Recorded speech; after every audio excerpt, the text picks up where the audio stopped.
there, folks. I wanted to give you a run through of how to set up your drawing. So first, get a piece of paper. I always make sure to kind of like sweep the table underneath, just in case there's any dirt, dust, old eraser shavings, or something like that, you know, when you draw over it, your pencil hits that and you end up making a hole through your page. It's not really great. So the next thing you want to do is get some tape. I like to put it on my kind of fluffy shirts so that it's less sticky. It actually picks up some of the pills from the shirt, and it doesn't rip your page when you pull it off. Okay, so first things first, I like to kind of tape off the corner, one corner anyway, and then I'm going to use the T-square to line this up.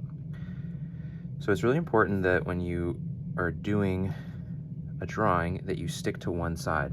So the corner of my table is actually square, but even so, I don't ever take my T-square and run it the other way. To make 90 degrees, what you're going to use is your set square. So your plastic set square. So you can set that on your T-square and run 90 degrees. Okay. So setting this up, lining it up so that it's parallel to that bottom side, and I'll tape the other corner. Okay, make sure I didn't bump it or anything. And that looks pretty good. Okay. So corners are taped. I'm trying to keep my tape off to the side pretty good because I don't want it to be anywhere near my border that I'm going to put on. Also, you don't need to go with a huge piece of tape. You just need to get that corner on, but you do want it to be stuck down nice. There's nothing worse than when your drawing moves kind of as you're drawing it, and you have to start over. That can be a very frustrating experience. Now, we're gonna do a border around our drawing, okay? And the border is gonna be 10 millimeters. So this plastic edge to the wood on your T-square is 10 millimeters. Okay, so that makes it pretty easy to do your horizontal lines. I'm gonna line this up. Okay, I see the wood next to the paper, and then I can run that across. So set at the border first, because everything kind of gets built off the border, right?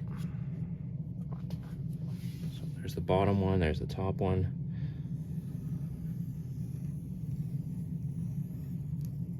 Okay, now for the side ones, I mean, you could use your T-square just to lay it out, but I'm gonna grab my rule and actually mark out 10 millimeters. And I'll do it this way so you can see doing 10 millimeters.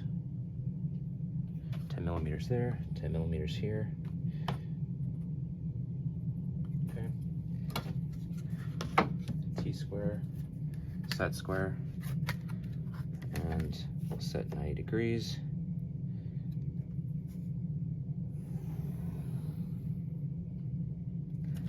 Okay. See, my lines aren't touching, that's okay. I always just try to avoid erasing if I can help it. And so I kind of underdrew some of those lines. It's fine, we'll get to it. Connect the dots after here.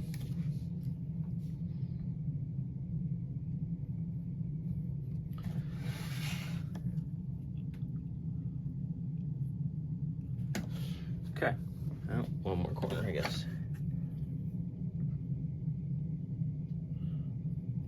All right. So the next thing we want to do is our title block. Now, I really recommend getting a lettering guide. And if you look in the lettering guide, I actually have a little black mark. So if you come 1-2 holes down from the top, that actually sets the top of our title block. Now, to keep it consistent, I've just created a width for a title block of 105 millimeters. So for example, if we were doing our 1:2 scale drawing, 105 times 2 would be 210, so I can hold it at 210. So in real life, it's 105 mils, but at scale, it's 210. You know, if we were doing a scale at 1 to 5, it would be 5 times 110, right? So what's that, 550? I guess not, 525. Anyway, so I have the width there, and I'm gonna set the height. So what you wanna do is set your lettering guide right on the baseline, okay? and you actually put your pencil into that hole, okay, and you slide it across. So there's the top of my box. Now the lettering guide is also square, so we can use that to square up that line, okay? Our little strip here, so I'll fill that in. Okay, now the other cool thing with the lettering guide is that you can set all of your lines. So you're almost like creating your own line paper here, okay? So every hole on your lettering guide is 1/8 of an inch. Now when we're doing lettering, every letter is 1/4 inch tall, but it's never closer than 1/8 of an inch from anything, okay? Now I have my little cheat sheet for how you space these out, so I won't go into it like crazy here. Make sure I don't mess that up. So what I did is I switched my pencil lead. It's now a 4H, which leaves really fine lines. I'm going a little darker here, so hopefully you can see it. Okay, and to complete the title block, I'm changing the lead back to my 2H, which creates darker lines. And I want to make a bold separation here, okay, like that. And I think I set this to, what, 25 mils wide? I'm just gonna double check another drawing that I have. Yeah, so if you're on a 1:2 scale, come over from the side, you go 50 millimeters over, which is 25 millimeters in real life. And we can set that like that. Okay. Now, I won't spend the time writing all of the letters here, but I'll just kind of get you started. So what I like to do is, so I have on this line my name, then I have the company that you're working for, which is going to put BCIT here, and then the date. Okay. So what I like to do is align the first letter of all of those. So I got that squared up. So I'm going to do my first letter. You can see I'm using my lettering guide to make the verticals on that. So this is all in a line. It is B for BCIT, and this month is November. Okay, and then I'm going to just rotate my lettering guide to make the N. Okay, and then if I wanted to continue, I could go,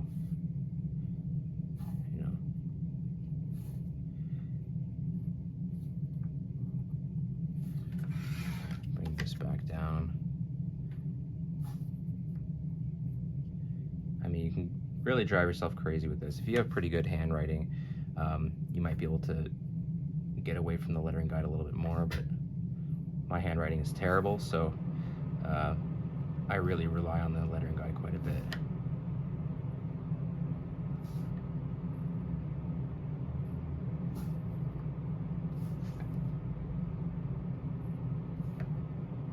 Okay, I'm just going to finish my name and maybe BCIT here, just to give you kind of a sense of how the lettering goes. Lettering is supposed to be all capital letters, so it's capital case if you want to call it that. And you can see that the guidelines that we create 1/4 inch letters, but the letters are never 1/8 of an inch closer, never closer than 1/8 of an inch to anything. So we're about 1/8 of an inch from the border, we're about 1/8 of an inch from that, we're 1/8 of an inch apart here. And so it kind of creates, again, like your own line paper, creates things to be even and clean and things like that, right? All right, BCIT. The other thing we're going to put in this title block is the title of the drawing. So depending on which drawing we're working on at the time, you want to put that title up here on this line. I'm going to leave that off for now because this is just a sample. And the other thing we're going to do is we're going to put our label, what page number is it. For our purposes, our first drawing is going to be A1 and our second drawing is going to be A2. Okay. And don't be shy to kind of put your own personal flair on it. So I'm doing one of these kinds of ones, whatever you want. Okay, so now the next difficult thing to do is to kind of situate your drawing on the page. Like, where is it going to fit, right? So for the hand tool drawing, it's gonna look like this, right? And so like, how do I know where to set this so that it's sitting on the page? Well, one little trick I did was to make little Cheerio and Rice Krispie box templates. So what I did is I laid out using my set square, right?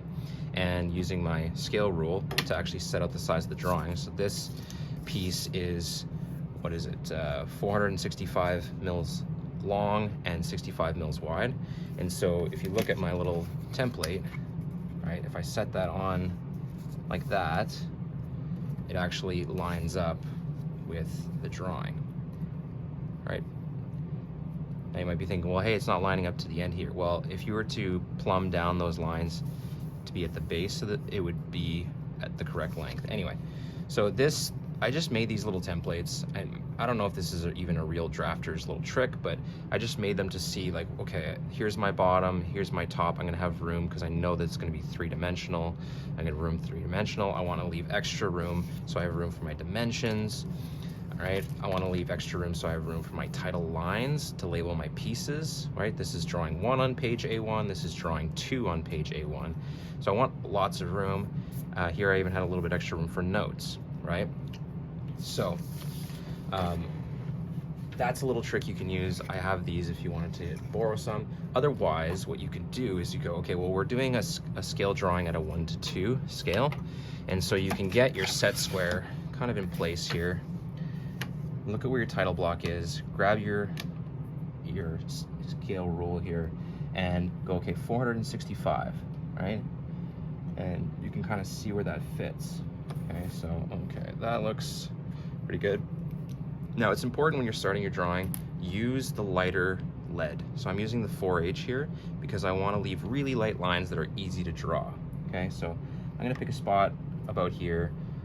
I am going kind of quickly just so you don't have to watch a 2-hour-long video here. So let's see if that line is long enough. It's too long, but that's okay because I drew it really light and we can erase that after. Okay, so I'm gonna pick a intersection point. I'm gonna pick that point right there.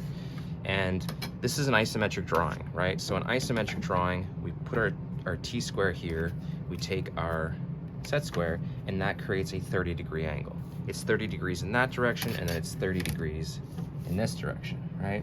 So it's only about 65 mils wide. I'm just gonna make this line, I'm gonna run it a little bit long, and there's that line. Okay, so you can see like my little Cheerio template thing, I didn't use that to trace because I cut this with a knife, it's not straight.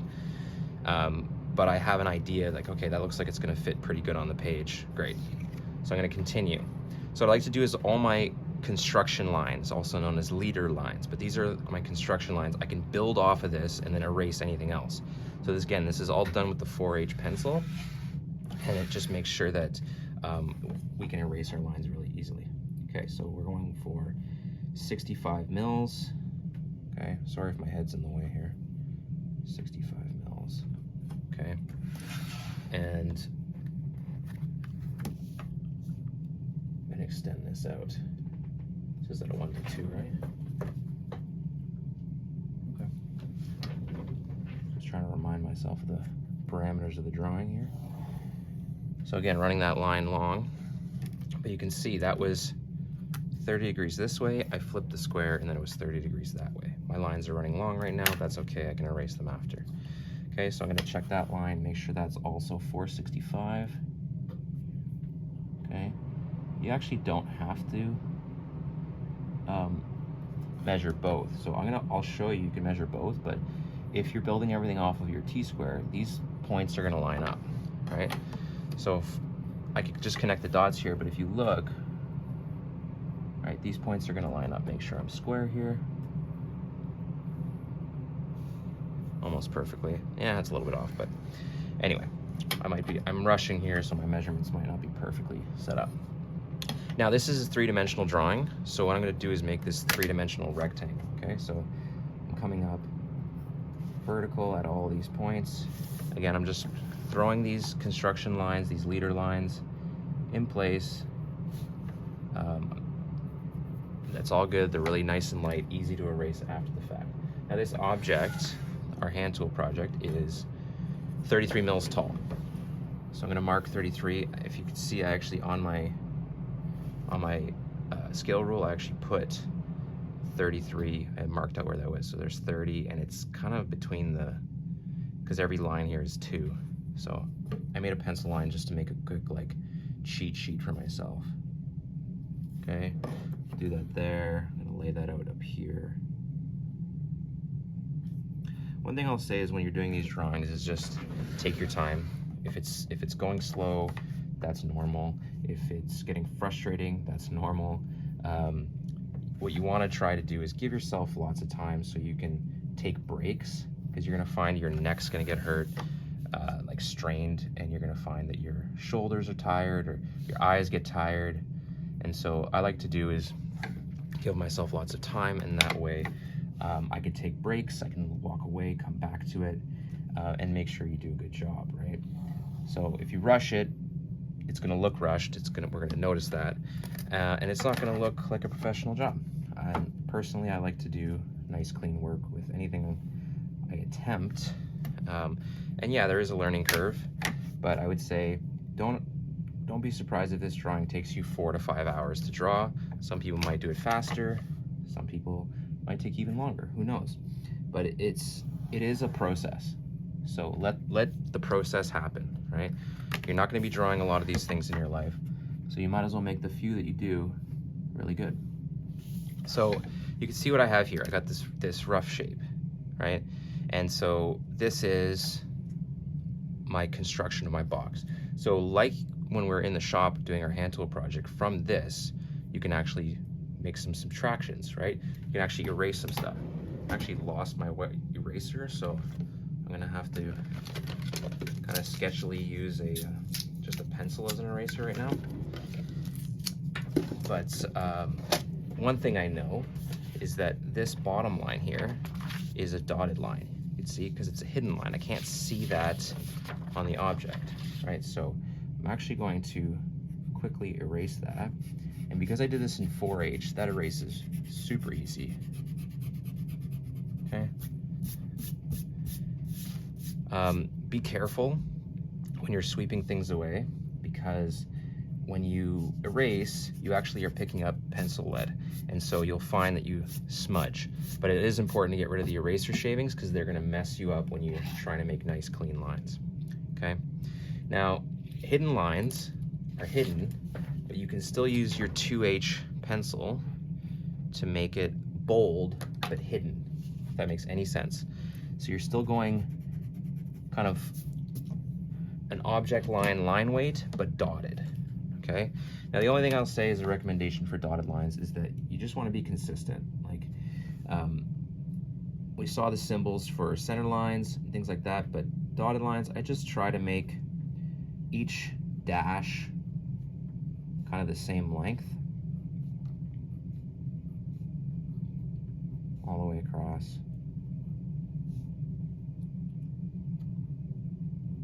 And yeah, again, it takes time. So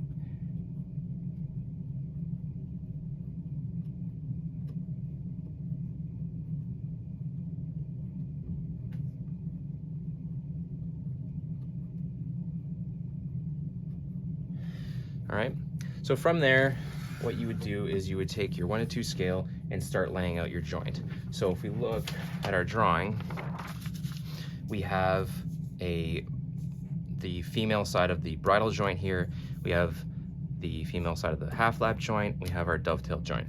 So really it's just a matter of laying out the locations of these things. Okay, so here I'm going to lay out my 11, 11, 11, right? So there's 10, 11, and 11. Make sure that's actually equal. Okay, I went slightly over here. Again, I'm kind of going fast here just for the sake of the video. Okay, and then you want to keep in mind of what things are visible and what things are hidden. So here you're going to see this line, so I can draw that nice and bold across. I'm not going to push too hard just yet. I'll come by after the fact and do all of my object lines after the fact. Okay, I'm switching the lead again here because I feel like I'm going to go too far.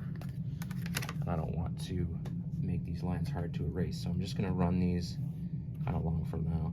And you could avoid you could just do everything in 4H at first and then come around and do your object bold lines after the fact. I'm just trying to show you that switching your lead is something that you're gonna do many times when you're working on this project. So don't be shy to switch the leads back and forth. All right, so I just measured 65 mils because that's how deep this joint is. That's a vertical line there. And then from there, we're gonna make our lines here. So actually this first part is visible for one little bit. So it's visible from there to there. And then it gets hidden all the way across. So I'm gonna just do a dotted line. Again, I'm in the 4H, so it's nice and light. Okay, and then up here, this one's completely hidden. So I can do dotted line all the way across. And I'm just doing the dotted line so I don't have to do it later. I know it's a dotted line, I know it's a hidden line. Now I don't even have to measure here because this is going to intersect with that line. Now this line is visible for one little straight shot there, and then it's hidden behind there, okay? And it's going to hit there. This one's completely hidden, so it's going to be a dotted line all the way across. Okay, now you can see that if I want to get precise, I'm going to need my eraser shield, which there it is. And again, I would rather have my white eraser, but I don't have it right now. But you can see the eraser shield. I can line that up with certain lines. I want to avoid erasing other sections. I can use the eraser shield to get right up close to things. Here, these dotted lines cross too far, and so I can take part of the eraser shield, line that up, and erase. Okay, and then I can take that and line it up another way. Use whatever shape on the eraser shield works best for you. Line that up there. I know it's not perfect. I should have a white eraser. I just don't know where it is at this time. But you get the idea, right? So all you would do from there is just kind of work down the shape, right? Center of the joint, 232. So I can measure like this. I'll do it this way, so hopefully that's easier for you to see. 220, 232 is the dead center, right? And then the joint is 65 mils wide. Well, 65 divided by 2 is 62.5. Kind of awkward. Sorry, I got to do it like this. 62.5. You're kind of guessing a little bit with the 0.5 on this one. Not 62, 32.5. I made another little cheat line there. It's like 32.5, 33. It's kind of, I mean, honestly, just mark 32. It's going to work out. So if you go 32 this way and then 65 this way, you're going to be off by like 1/4 of a millimeter. Like, who's going to notice that?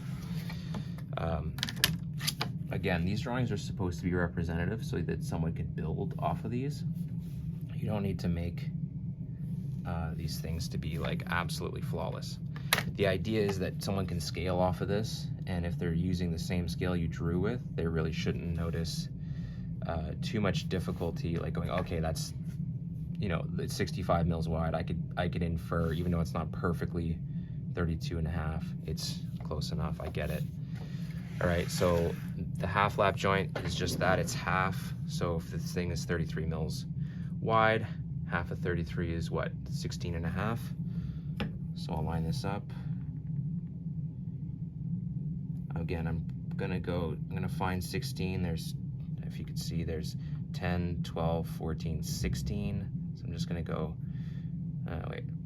12, 14, 16, 18, 20, yeah. So here's 16. It's kind of just a tiny bit more than 16. Just a tiny bit. And there you go. So this is all hidden. I'll make sure I'll just draw that all hidden from the get.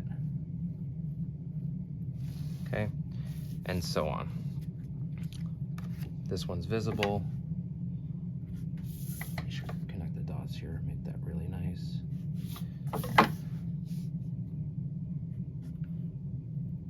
Okay, and I can do this, I didn't measure this side because that line's coming and intersecting there, and I know that's gonna go across like that. Okay, that's the beauty of drawing with isometric. You don't have to be a talented artist to do this because you're just following measurements, right?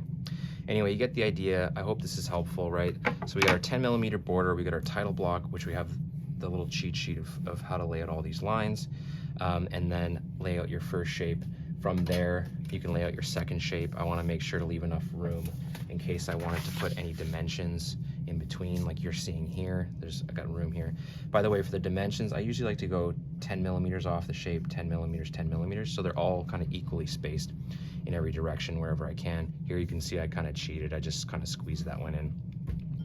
Anyway, I hope you guys find this helpful. Oh, last little thing, just for your title lines. I have this this green little kind of template. What I want to do is find a good spot for my line. I think I'm going to go about here. So I'm going to make a nice straight line. I want to stay off the border. Right. Do that. Line up my little circle line like that. I'm just really rushing now, guys, because I don't want you to have to watch a 3-hour video. All right. This is drawing. I should probably change the lead here. All of your lines, anything like that, should be a 2H. So this is drawing 1. Look at me going freehand, so bold, on page A1. Okay, and then from there, switching the lead again, I'm going to use my lettering guide to go 1/8 of an inch off the line. So all you have to do is find any of the holes, line it up on the pencil line that's there. I'm going to go 1/8 of an inch. My letters are going to be 1/4 inch tall. Make that. For my scale down below, I'm going 1/8 of an inch. My letters are 1/8 of an inch. Okay, and then so I could go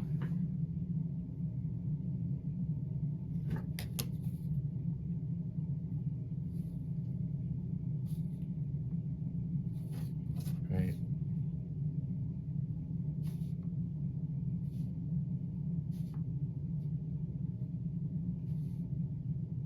Scale, this is a